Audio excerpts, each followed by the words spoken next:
This girl wanted that particular fish to be prepared. So as they were frying this dried fish, and it was as if the entire house was being fumigated, such an odor could raise the dead. The mother went into the kitchen to tell the cooks how to prepare it, but the moment the stink began to emanate from the frying pan, she ran out of the kitchen because she could not stand it. Meanwhile, the girl who was in the bedroom also smelled it and ran out, following the scent. Both the mother and the daughter crashed headlong into each other, and the mother ended up with a broken nose. I mention this incident not as an illustration of reward and punishment, but as an illustration of the possible consequences of strong attachment and aversion. When these dominate your life, some kind of smash-up is inevitable. Vasanas, or tendencies, are generated by a vast accumulation of impressions, caused by your physical, mental, and energy actions. What you call your personality is just an expression of these tendencies. Now, today, if you are doing something in a particular way, and someone asks you why you can't do it differently, you often declare, "This is my nature, can't I do what I want?" This is not your nature. You are not doing what you want. These tendencies have become compulsive. This is your bondage, a kind of software you are writing for yourself unconsciously. Once your software is fixed, it looks as if there is only one path you can walk in your life. It looks as if your destiny is predetermined. A spiritual process, however, means we have made up our minds to rewrite our software consciously. In India, karma is a common word. If people exhibit any kind of compulsive behavior, others will immediately say, "Oh, that's their karma." This means that it is of their making. The bitterness or sweetness of any experience is not in the event itself, but in how you perceive and respond to it. What is a very bitter experience for one person could be a blessing for another. Once a grief-stricken man sat by a gravestone crying bitterly and hitting his head against it. "My life, oh, how senseless it is! My body is a worthless carcass now that you have gone. If only you had lived, if only fate had not been so cruel, if only you hadn't left, how different my life would have been." A clergyman nearby overheard him and said, "I assume the person lying beneath this mound of earth was someone of great importance to you." "Importance? Yes, indeed," wept the man, wailing even louder. "It was my wife's first husband." So the quality of your life is always decided by how you experience life, not by what life offers you. It is important to remember that karma is not a negative word. Karma is what gives stability and structure to your life.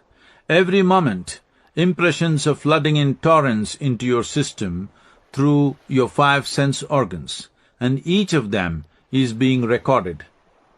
There is nothing wrong with this stored information. It is very useful for your survival.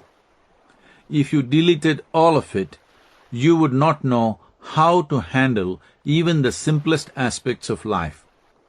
The spiritual process does not seek to demolish the storehouse of karmic impressions, but helps you to become more conscious of it and establish a little space which allows you to stand outside of it. So your software is not in itself the problem. It turns into a problem only if it becomes the ruling factor in your life. To talk of good karma and bad karma is like talking of good bondage and bad bondage. There is no such thing. Karma is just your own creation. It is neither good nor bad. It is software that can be useful if you have some freedom from it. This is all the spiritual process aims to do, loosen the grip of karma upon you. Whatever be the nature of your past karma, there is enough awareness in a human being to take complete charge of the karma of the present moment. If you want any kind of transformation, any kind of forward movement in your life, it can only happen if you break the cyclical patterns of karma.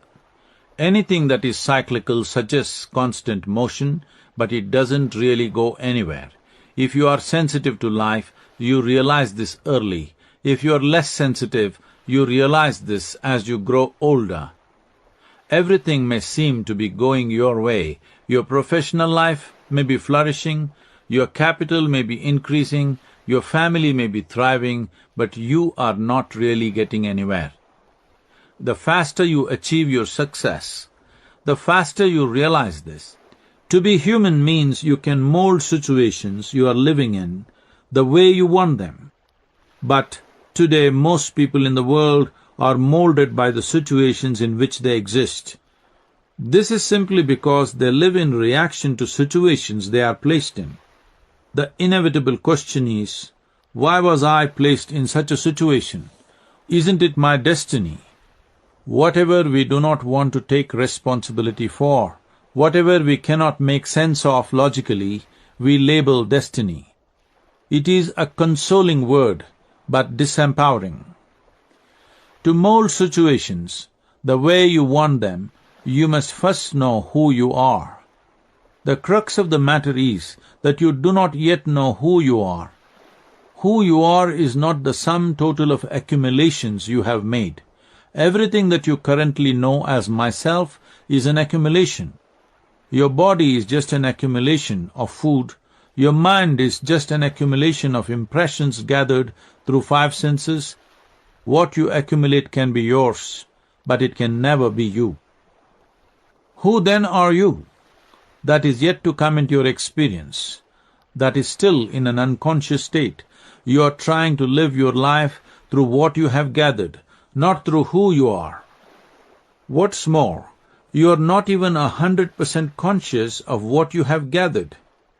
You have acquired certain tendencies over the years, depending on the impressions you have accumulated.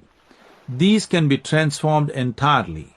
If you do a certain amount of inner work, if you implement certain inner technologies, irrespective of your current tendencies, your past experience of life, your genetics, your environment, you can completely rewire yourself in a short span of time.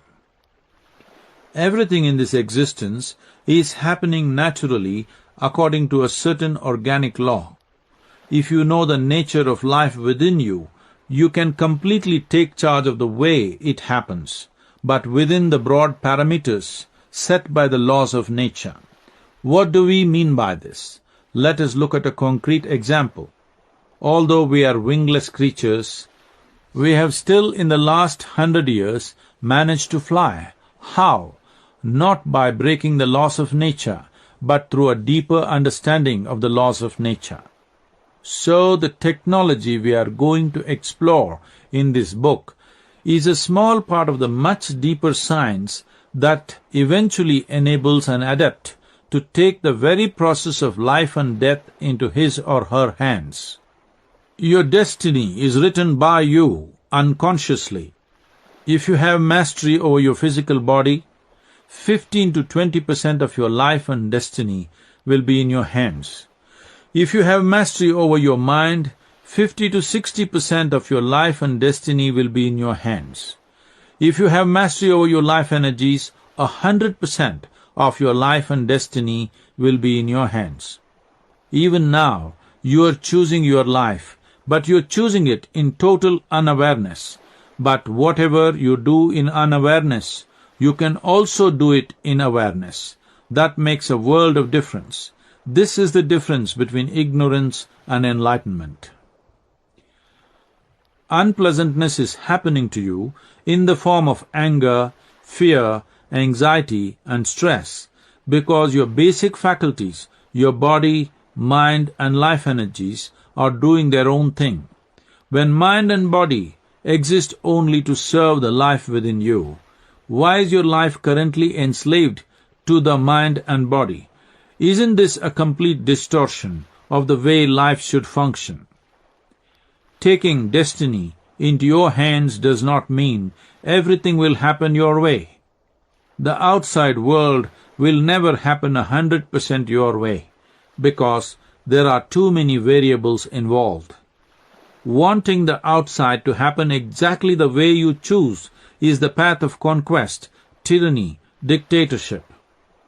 Once it happened.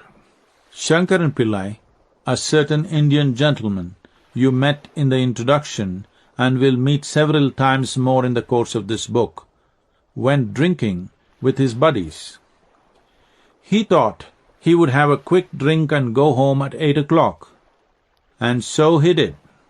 He had a quick drink and a quick drink and a quick drink and a quick drink, and then one more quick drink. He looked at his watch and it said 2 a.m. Drink makes people like yogis timeless. He got off the bar stool. It is such an unfair world. A man is expected to walk on a round planet that spins. With great skill and dexterity he balanced himself and started making his journey homeward. Taking a shortcut through a park, he fell headlong into a rose bush. His face became a mess. He gathered himself and started making his way again. In this condition, he reached home and tried to find the keyhole, but these wretched keyholes nowadays are made so small. That took another 20 minutes. He finally got in and stumbled into the bedroom. Fortunately, the wife was a big sleeper. He went into the bathroom, looked at himself in the mirror. His face was a real mess. He opened the medicine cabinet, took out some medicine, a box of band-aids, and fixed himself up. Then he crawled quietly into bed. Next morning, his wife threw a bucket of cold water on his face. He woke up gasping, feeling waterboarded. He said, Why, it's only a Sunday." She said, "You fool, once again drinking?" "No, honey, I promised you 6 months ago. Since then I haven't touched a drop." She held him by the shirt, dragged him into the bathroom, and showed him the band-aids were all over the mirror. When pain, misery, or anger happen, it is time to look within you, not around you. To achieve well-being, the only one who needs to be fixed is you. What you forget is that when you are sick, it is you who needs the medication. When you are hungry, it is you who needs the food. The only one that needs to be fixed is you. But just to understand this simple fact, people take lifetimes. Creating your own destiny does not mean you have control over every situation in the world. Creating your destiny is about steadily heading towards your well-being and your ultimate nature, no matter what the content of life is around you. It simply means making yourself in such a way that whatever the events and situations around you, you don't get crushed by them, you ride them. The spiritual process is not about imposing your ideas on existence. It is about making yourself in such a way that the creation and the creator, every atom in this existence, cannot help yielding to you. When you pursue your own likes and dislikes, you feel alone in this vast existence, constantly insecure, unstable, psychologically challenged. But once existence yields to you, it delivers you to a different place of grace, where every pebble, every rock, every tree, every atom speaks to you in a language you understand. Every moment there are a million miracles happening around you, a flower blossoming, a bird tweeting, a bee humming, a raindrop falling, a snowflake wafting along the clear evening air. There is magic everywhere. If you learn how to live it, life is nothing short of a daily miracle. It doesn't matter who you are, life doesn't work for you unless you do the right things. You may consider yourself a good person, but if you don't water your garden, will it flower? You need to do the right things if you want results. Judgments about good and bad are essentially human and socially conditioned. These are fine as social norms, but existence is not concerned with these conclusions. Existence is not judgmental. It treats all of us the same way. One winter morning in Michigan, an old-timer went ice fishing. It was 10 o'clock in the morning. He cut a small hole in the ice and sat down with a crate of beer beside him. Fishing is not just about the catch. It is a patience game. He knew that. He put the line in. One by one, the beer cans started emptying out. The fishing basket also stayed empty. The day drew on. At 4 o'clock in the afternoon, his basket was still empty, so was his crate of beer. A young boy came along. He was carrying a big boom box that played deafening heavy metal music. He cut a hole in the ice nearby and sat down to fish, his music still blaring. Can you then respond to the moon? You can. Your body and life energy certainly do. When entire oceans rise in response to the cycles of the moon, do you think the water content in your own system doesn't rise as well? Maybe you're not an astronaut. Maybe you can never walk on the moon, but you can respond to the moon. In fact, you already do. You can just choose to do it willingly, consciously. And that brings us to the fourth misconception. Many think responsibility means capability. Wrong again. When it comes to action, capability could play a role, but when it comes to response, it is just a question of willingness. If you see someone dying on the street, are you responsible? If you are willing to respond, you will explore various options. If you are a doctor, you will try direct intervention. If you are not, you may call 911. Or if all this is being done by someone else, you will at least have concern in your heart. But if you think you are not responsible, you will just sit there like a stone, watching someone die before your eyes. Your ability to respond is the way you are. Only your ability to act is connected with the outside world. Responsibility is not about talking, thinking, or doing. Responsibility is about being. That's the way life is, not an independent, self-contained bubble, but a moment-to-moment dialogue with the universe. You don't have to work at making it that way. You just have to see it the way it is. Let us deepen the exploration. If responsibility is response ability, the capacity to be responsive to situations, let me ask you another question. Is your ability to respond limited or limitless? Are you capable of responding to a plant?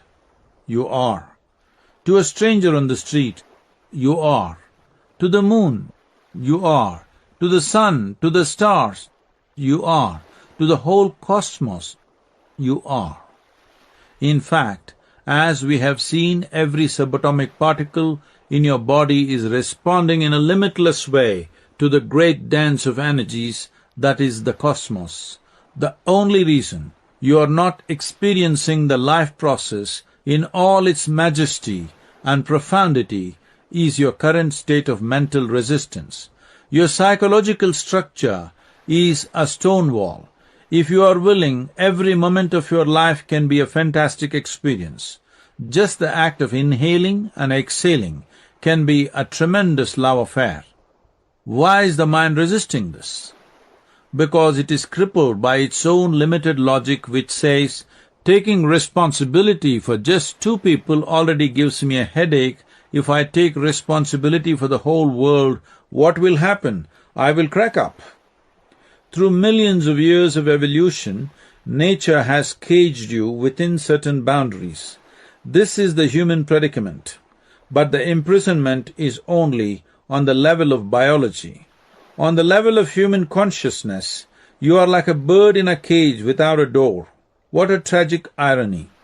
It is only out of long eons of habit that you are refusing to fly free. Life has left everything open for you. Existence has not blocked anything for anyone. If you are willing, you can access the whole universe. Someone said, "Knock and it shall open." You don't even have to knock because there is no door. It is open. You just have to walk through. That's all. This is the sole purpose of spiritual process. The life and work of every spiritual guide across history and across culture has been just this, to point out that the cage door does not exist. Whether you fly or choose to remain in the limitations of the cage, let that be a conscious choice. The possibility of ultimate freedom may seem deeply threatening to many. Yes, it is a threat, but only to your limitations. Do you want to live a life of voluntary self-imprisonment, limiting your responsibility to suffocate yourself on various levels, physically, intellectually, and emotionally? Unfortunately, this stifling of life is understood by people as safety, as security. Let us say you decide starting tomorrow, I will get up at 5 in the morning and go for a walk. You set the alarm rings, you begin to stir, but your body groans and says, "Shut up and sleep." That is often the way it is, isn't it? So Hatha Yoga is a way of working with the body, a way of disciplining, purifying and preparing it for higher levels of energy and for greater possibilities. Hatha Yoga is not exercise. It is instead about understanding the mechanics of the body, creating a certain atmosphere, and then using physical postures to channel or drive your energy in specific directions. This is the aim of various asanas or postures. That kind of posture that allows you to access your higher nature is a yogasana. It is the science of aligning your inner geometry with the cosmic geometry. To put it in the simplest way, just by observing the way some people sit, you can almost know what is happening with them. If you have known them for long enough, if you have observed yourself, when you're angry you sit one way, if you're happy you sit another way, if you're depressed you sit another way. For every different level of consciousness or psychological state, your body naturally tends to assume certain postures. The converse of this is the science of asanas. If you consciously get your body into different postures, you can elevate your consciousness. The body can become a means for your spiritual growth, or it can become a barrier. Let us suppose some part of your body, your hand, leg or back, for instance, is in pain. When the pain is acute, it is hard to aspire to anything higher because the pain becomes dominant in your life. Right now, if you have a backache, the biggest issue in the universe is your back. Other people may not understand that, but for you, that is the biggest issue. Even if God appears before you, you will plead for your backache to go away. You will not ask for anything else because the physical body has such power over you. When it doesn't function as it should, it can rob your life of every other aspiration. All your longings just disappear once the body is in pain. To experience pain and still look beyond it takes an enormous amount of strength, which most people do not possess. There are countless people who have come out of spinal problems by doing simple asanas. Doctors had told them that they would have to undergo surgery, but they were able to avoid it altogether. Your back can be restored to such an excellent condition that you never need to visit a chiropractor again. It is not only your spine that becomes flexible, you become flexible as well. Once you are flexible, you are willing to listen. It is not about hearing someone talk, you are willing to listen to life. Learning to listen is the essence of intelligent living. Dedicating a certain amount of effort and time to see that the body does not become a barrier is important. A painful body can become an obstacle, and so can a compulsive body. Simple compulsions, whether of hunger or lust, can rule you so strongly that they will not allow you to look beyond the physical. It is easy to forget that the physical body is only a part of you. It is important that it does not become the whole of you. Asanas help level the physical body down to its natural place. As you move into deeper dimensions of meditation, your energies will surge upward, opening up more profound dimensions of experience. It is very important, therefore, that the pipeline of the body is conducive. If it is blocked, it will not work, and so preparing the body sufficiently before one goes into more intense forms of meditation is very important. Hatha Yoga ensures that the body takes the upsurge of energy smoothly and joyfully. For a lot of people, spiritual growth happens very painfully because the necessary preparation has not taken place. Most human beings have unfortunately allowed themselves to be molded entirely by external situations. It is becoming a norm in the world that growth happens only painfully. It can also happen blissfully, but that is when both body and mind have been prepared. Asanas can prepare you for growth and transformation by equipping you with a solid and stable foundation.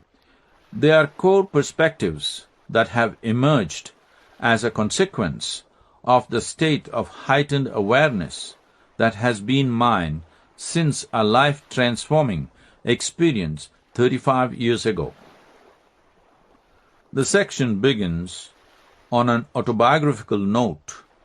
This is so you know something about the authorial company you will be keeping should you choose to read the rest of the book. The section then unfolds into an examination of certain basic ideas, exploring along the way some commonly used and misused terms such as destiny, responsibility, well-being, and even more fundamentally, yoga. One of the chapters in this section closes with a sadhana. The word sadhana in Sanskrit means a device or a tool. These tools for exploration offer a chance for you as a reader to put the ideas discussed in those pages into action and see if the insights work for you. These sadhanas will recur much more frequently in section 2. I am often told by people that I seem to be a modern guru. My response to that observation is that I am neither modern nor ancient, neither new age nor old age. I am contemporary, and that is how every guru has always been. Only scholars, pundits, and theologians are capable of being ancient or modern. A philosophy or belief system can be old or new, but gurus are always contemporary. A guru, as I said earlier, is someone who dispels darkness, someone who opens the door for you. If I promise to open a door for you tomorrow, or I opened it for someone else yesterday, it is of no relevance. Only if I open the door for you today is it of some value. So, the truth is timeless, but the technology and the language are always contemporary.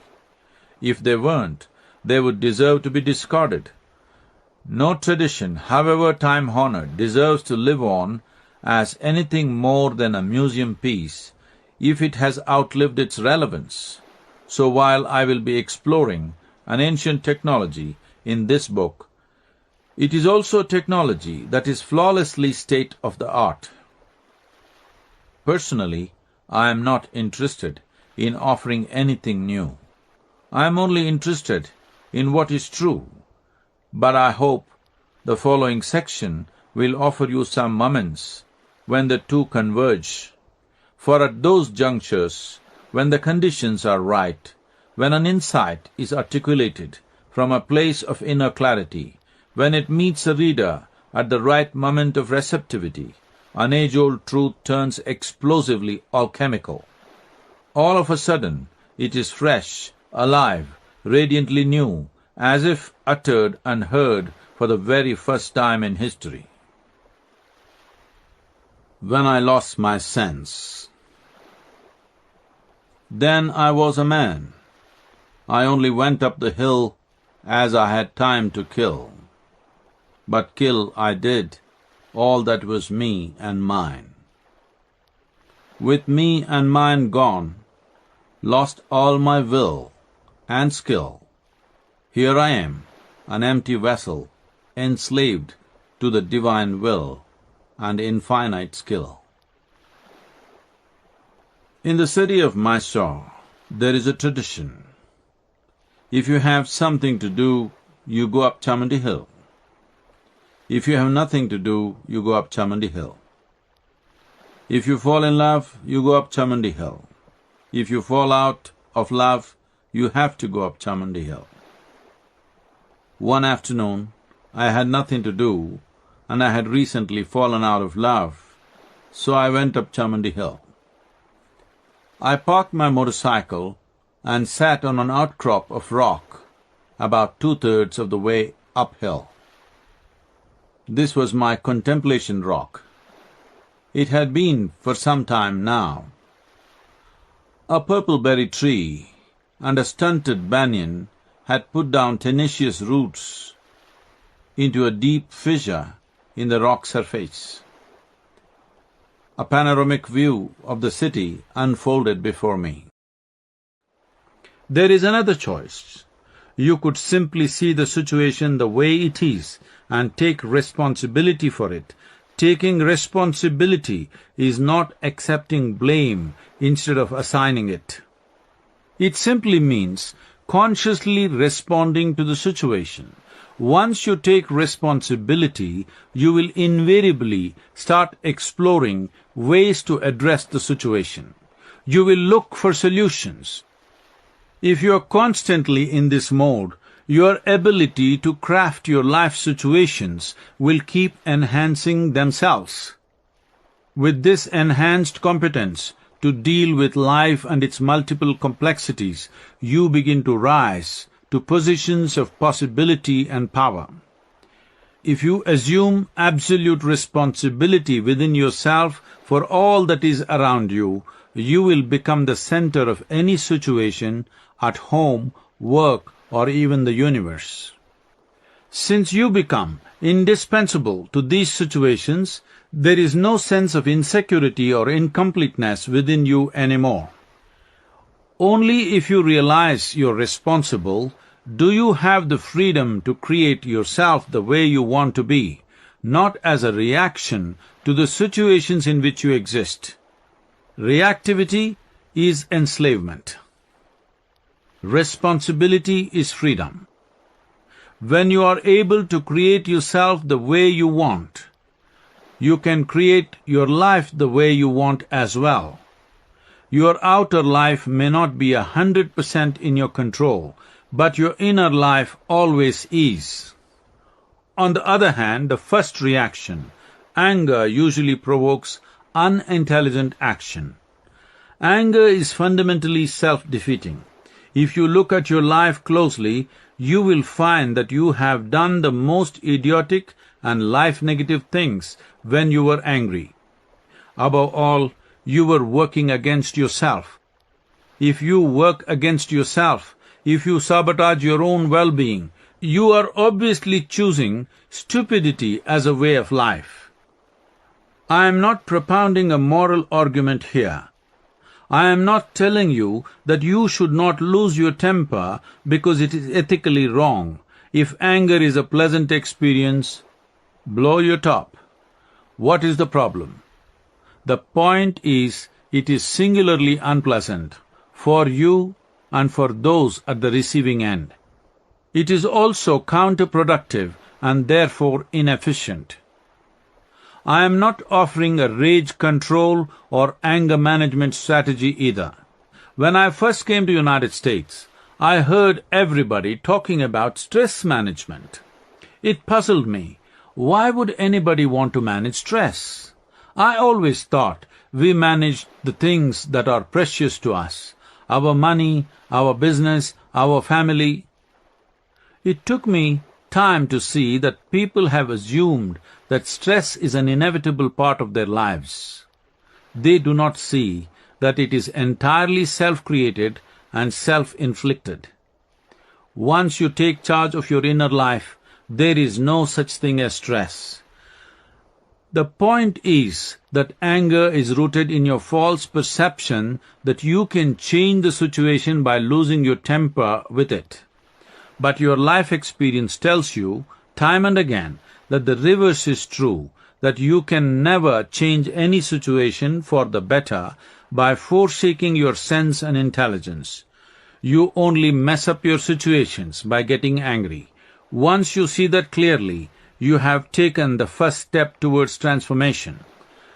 Besides, there is substantial medical and scientific evidence to prove that in a state of anger, you are literally poisoning your system. This can be verified with something as simple as a blood test. When you're angry, your very chemistry is altered. Your system turns toxic. Intense activity and sleep are times when this chemical mess can undo itself. But if you are in frequent states of rage, you are heading towards physical and psychological disaster. There is no doubt about this. There is a commonly held belief that rage produces results, and that nothing happens in the world without the adrenaline rush of anger.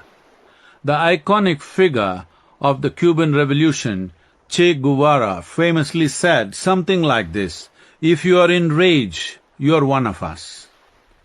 Perhaps that is true, but in rage, you become one with a group. Out of rage, you become one with the universe. The question is, do you want to be a full-time human being or a part-time human being? If you restrict your ability to respond, the scope and dimension of your experience will be unsurprising, predictable, limited, narrow. But to be an absolutely full-time human being is to be a constant, full-blooded response to everything. You don't have to do anything in particular. You just need to become a willing piece of life in this glorious living cosmos. Responsibility is not burdensome. Boundaries are burdensome. If you draw yourself a boundary, whether of ideology, caste, creed, race, or religion, you cannot move beyond it and you end up stuck for no reason at all. These boundaries only end up breeding fear, hatred, and anger. The bigger your boundary, the more burdensome it becomes. But if your responsibility is limitless, where is the boundary? No boundary, no burden. This is the turnaround in human consciousness that needs to take place. Once this happens, it is not that cosmos begins to happen your way. Instead, what you are becomes cosmic. This is not transcendence. This is homecoming. Sadhana.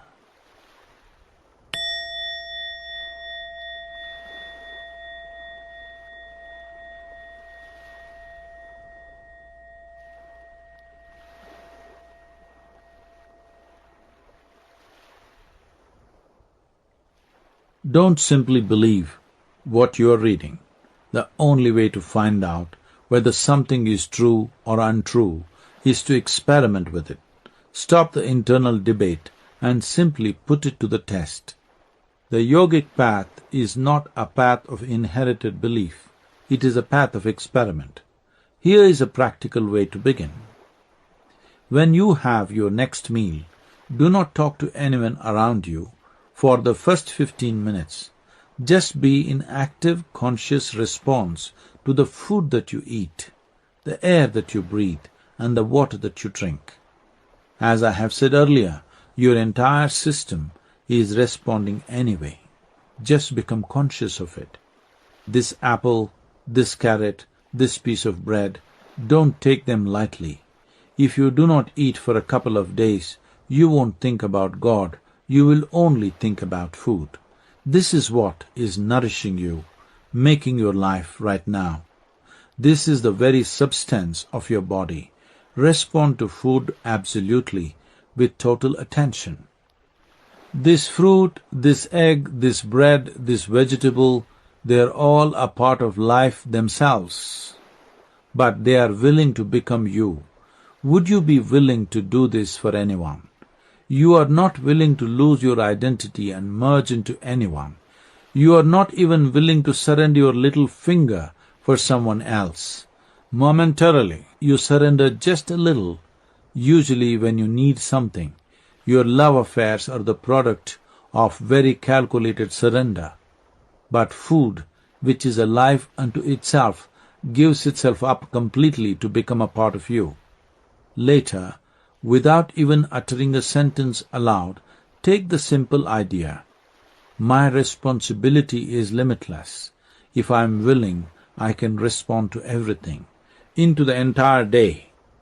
Be conscious of it until the last moment before you fall asleep, and remind yourself of it the first thing when you wake up. If you sustain this awareness of your limitless nature for just 1 full minute, you will achieve tremendous transformation. A minute may seem very simple, but you will see it will take a certain level of application to arrive at this. Just 1 minute can elevate you to a different dimension of experience and function. Right now, your awareness is erratic. This moment you're aware, and the next moment you're gone. It is okay. Every hour, remind yourself, experiment with this awareness, allow it to deepen, and see what happens. Conscious response brings you to a profound and enduring state of connectedness with life, not as an idea or an emotion, but life as life is. In this willing, active involvement with life, you are embraced by it, and the embrace takes you to the very source of creation. That is all it takes to touch the Creator. Just willingness, nothing else. An enormous amount of knowledge about consecration has been perpetuated across generations since ancient times, particularly in India. This is because, regardless of how good your life is or how long you live, at some point the fundamental human longing to get in touch with the source of creation will invariably assert itself. If the possibility to access these deeper dimensions is not created and made available to every individual who seeks, then that society has failed to provide authentic well-being for its citizens. It is because of this awareness that the Indian culture built numerous temples on every street. The idea was not to create temples that were in competition with one another. The idea was simply that no one should live in a space that is not consecrated. It is tremendous good fortune for a human being to live in a consecrated space. When you do, the very way you live becomes distinctly different. You may ask, "Can't I live without it?" You can. If you know how to make your very body into a temple, going to the temple is not so significant. Yes, you can consecrate your own body, but the question is, are you able to keep it that way? All spiritual initiations have been aimed at consecrating this very flesh into a temple-like space. After that, all that is needed is maintenance. Doing a spiritual practice every day is one way of trying to maintain the human system in a high state of vibrancy after an initiation. I have given powerful consecrations to people at various times, sometimes formally, sometimes informally. To consecrate an inanimate object, a rock for example, costs an enormous amount of life. Making human beings into living temples is much more inexpensive and eco-friendly. And besides, they are mobile. There are many advantages, but the problem is human beings have to dedicate a certain amount of time, energy and focus to maintenance. otherwise it will not work. When people in the world are too distracted and unwilling to make themselves into living temples, building stone temples becomes a necessity. The basic purpose of building a temple is to benefit the majority of people who have no spiritual practice in their lives. If one can do some spiritual practice in such a consecrated space, it is doubly beneficial, particularly for those who do not know how to make their own body into a temple. The outer temple is invaluable. Consecration or pratishtha is done in various ways, but generally by using rituals, mantras, sounds, forms, and various other ingredients. Constant maintenance is required. The rituals in the temples are not for your sake. They are to keep the deity or energy form alive. What is a deity? A deity is a tool for a specific purpose to achieve fulfillment in different aspects of life. In fact, the traditional word for a deity is yantra, which literally translates as a machine or a working energy form. Traditional wisdom has always advised people against keeping stone idols at home. If you keep them, you must maintain them every day with the right kind of processes. If a deity is consecrated through mantras, and if the necessary maintenance does not happen on a daily basis, the deity becomes a withdrawing energy and can cause immense harm to people who live in the vicinity. Unfortunately, many temples have become like this because of improper maintenance by people who do not know how to keep them alive. Prana pratishtha is different in that it uses your own life energies to consecrate something. When you consecrate a form in this way, it does not need any maintenance. It is quite literally forever. When I fulfilled my mission, which was the consecration of the Dhyana Linga, a subtle energy form with all chakras operating at their optimal capacity at the Isha Yoga Center in Coimbatore, in southern India, in the year 1999. It was through Prana Pratishtha. This is why there are no rituals in the shrine. None is required. Dhyana Linga does not need any maintenance because its vibrancy will never fluctuate.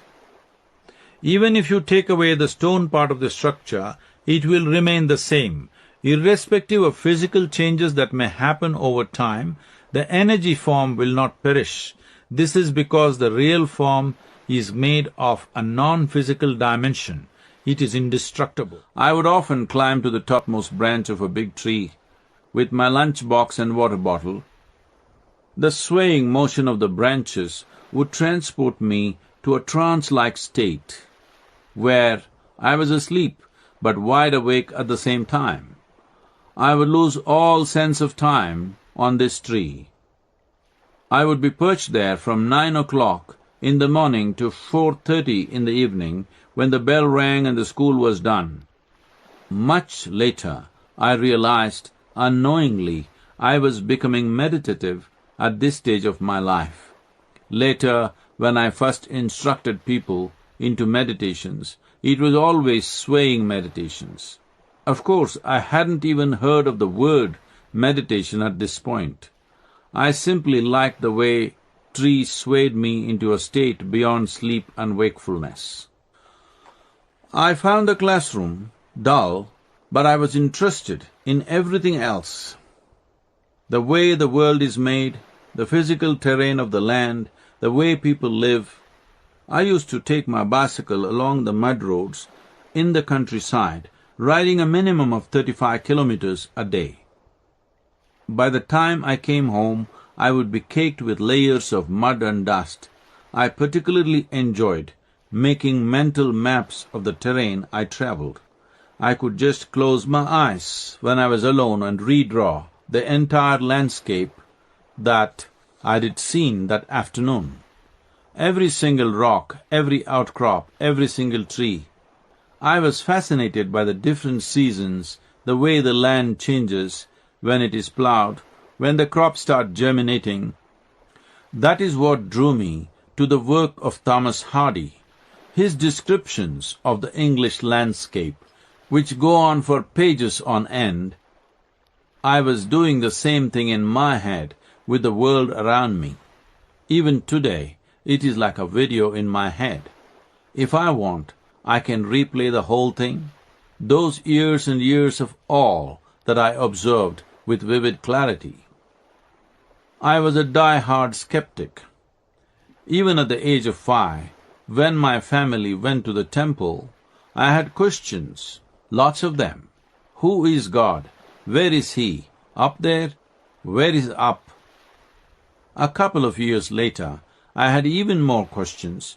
In school, they said the planet was round, but if the planet was round, how did one know which way was up? No one ever managed to answer these questions, so I never entered the temple. This meant they were compelled to leave me in the custody of the footwear attendant outside. The attendant held me by the arm in a vice-like grip, pulling and tugging me around with him as he did his business. He knew that if he looked the other way, I'd be gone. Later in my life, I couldn't help noticing that people coming out of restaurants always had more joyful faces than those coming out of temples. That intrigued me. And yet, while I was skeptic, I never identified with that label either. I had lots of questions about everything, but never felt the need to draw any conclusions. I realized very early that I knew nothing about anything. That meant I ended up paying enormous attention to everything around me. If someone gave me a glass of water, I stared at it endlessly. If I picked up a leaf, I stared at it endlessly too. I stared at the darkness all night. If I looked at a pebble, the image would rotate interminably in my mind, so I would know its every grain, its every angle. I also saw that language was no more than a conspiracy devised by human beings. If someone spoke, I realized they were only making sounds. I was making up the meanings. So I stopped making up meanings, and the sounds became very amusing. I could see patterns spewing out of their mouths. If I kept staring, the person would just disintegrate and turn into a blob of energy. Then all that was left was patterns. In this state of absolute borderless ignorance, just about anything could hold my attention. My dear father, being a physician, began to think I needed psychiatric evaluation. If you learn to bow, to hold everything higher than yourself, it does not seem to be good for your self-esteem, but becoming a devotee does not mean you are a pushover. That which knows how to bend will not break. That is so with everything within you. Unfortunately, these days, even so-called spiritual leaders are talking about self-esteem. Self and esteem are both a problem. Both are very limited entities. Both are fragile. Both will always be insecure. If you have no esteem, very good. If you have no self, fabulous. Sadhana.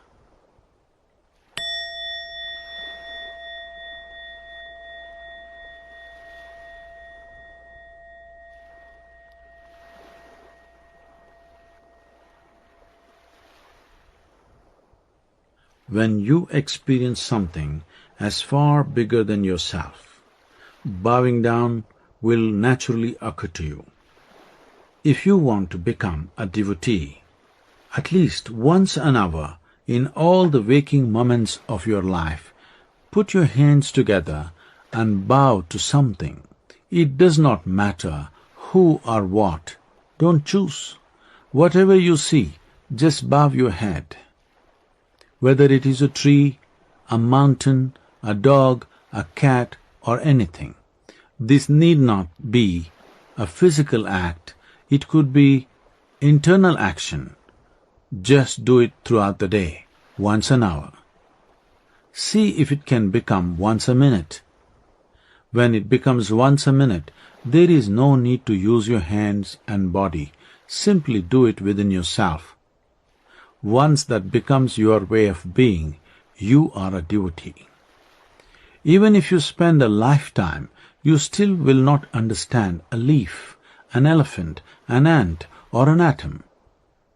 You are incapable of figuring out even a molecule of DNA.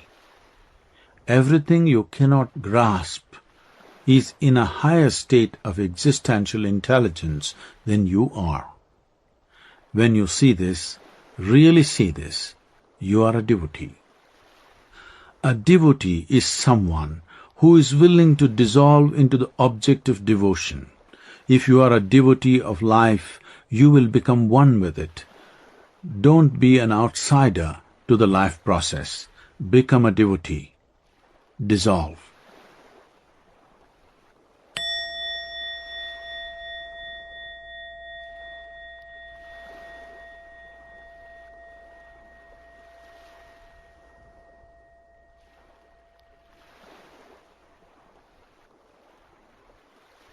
Energy. Following the pranic trail. At present, human beings identify with the body and the mind in a variety of ways. But fundamentally, what you call myself is just a certain amount of energy. Modern science has proved beyond all doubt that all of existence is made of the same energy, manifesting itself in millions of bewilderingly different ways. When Einstein gives us the formula E equals mc squared, he is, to put it simply, saying that everything in the universe can be seen as just one energy. Religions all over the world have been proclaiming the same thing using somewhat different terminology when they assert God is everywhere. Modern science has arrived at its conclusions through mathematical deduction. Religion has arrived at its conclusions through belief. But the yogi is a hard nut who will not settle for deduction or belief. He or she seeks to experience the ultimate through the enhancement of individual perception. Consequently, the yogic tradition does not mention God or deny it either. The human longing to expand is actually just an expression of the ultimate formless intelligence that is the very source of who we are. Instead of trying to find the source of our longing, we try to give it expression in the outside world. Due to the nature of our outward-bound senses, we are deceived into believing that outward expression will somehow bring fulfillment. When you misinterpret the expression as the cause, it will only bring entanglement, not freedom. The sole aim of every individual's life energies is to touch the infinite, the very core of our making. They know no other aim. Your mind may be thinking of money or a new house, your body may be longing for food or sleep, but your life energies are always longing to break the boundaries set by your physical and mental structures. Slowly in the process of living, many people have stopped following the trajectory of their life energies. The result is that they start believing that they are separate or autonomous entities. But separateness is a myth. The content of both your physical and mental bodies has been gathered from the outside. They belong to you, but they are not you. If you want to go the way your body is going currently, you should know that it is going straight to the grave. Similarly, whatever you know as the mind is a complex mess of all the stuff that has been accumulating. The objectives of the mind are entirely self-created. They may seem to be fine right now, but they usually take you completely away from the process of life. So if you go the way your mind goes, you should know you are heading towards an alternative psychological creation. It may be fascinating, stimulating or even comforting for a length of time, but it bears no relation at all to existential reality. The entire yogic process is aimed at aligning oneself with the natural longing of life to expand in an unlimited way. It gives conscious expression to this basic human need. The various spiritual practices in the yogic sciences are intended to assist this longing on three levels: the physical body, the mental body, and the third sheath or layer of human mechanism, the pranamaya kosha or the energy body. Yoga means to experience the mental and physical processes distinctly, not as the basis of yourself, but as that which is caused by you. If you manage these two instruments of body and mind consciously, then your experience of life is 100% of your making. All you need to do is create a distance between you and everything that you have accumulated from outside. Everything that you have gathered in this life accompanies you wherever you go. It is deeply attached to you. You, in turn, are deeply attached to it on some unconscious level. It becomes an encumbrance because you don't know when to put it down and when to pick it up. It is like a sack you carry on your shoulders all the time. But it is possible for you to put it down. It will still be your companion, but at least it won't be that burdensome. It is definitely possible to create some distance between you and what you have gathered.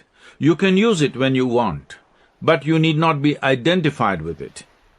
If you cannot maintain this distance, your whole vision of life will be clouded. Your memory and your imagination, which includes all your ideas, beliefs, and emotions, belong to the psychological realm. Life can be tasted and transcended only when there is a distinction between the psychological and the existential. The spiritual process means a return to life. It means following the deep intelligence of your life energies. There are many ways of recognizing which way your life energies want to go. If you disidentify with the psychological and physiological processes, you will clearly see this.